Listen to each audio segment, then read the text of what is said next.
Demandez ce qui vous a marqué dans l'actualité de la semaine. La déliquescence, la pauvreté des gens. Tous les capitalistes libre-échangistes, libre-marchandises le disent maintenant, il faut contrôler le marché.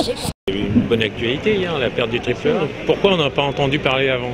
Pourquoi pendant 25 ans on n'a pas entendu parler avant?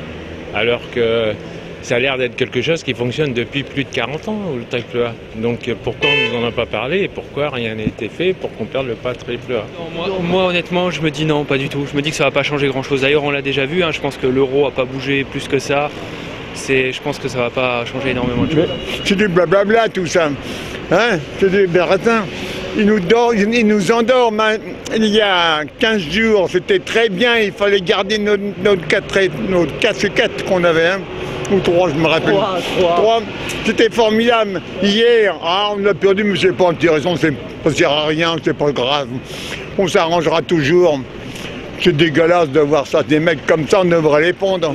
Ils m'ont bassiné ce matin avec le triple A. Ce qui m'a surtout marqué, c'est la façon dont les gens réagissent, les journalistes, comment ils voient, ils présentent la chose. Ça m'a un peu énervé.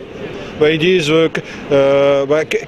qu'est-ce que ça va avoir pour conséquence pour nous. Ils ne se posent pas la question, mais comment c'est arrivé? C'est peut-être aussi à cause du comportement des Français, je sais pas, les 35 heures, la retraite, 60 ans, choses comme ça, qui fait que ça fait une trentaine d'années qu'on déconne.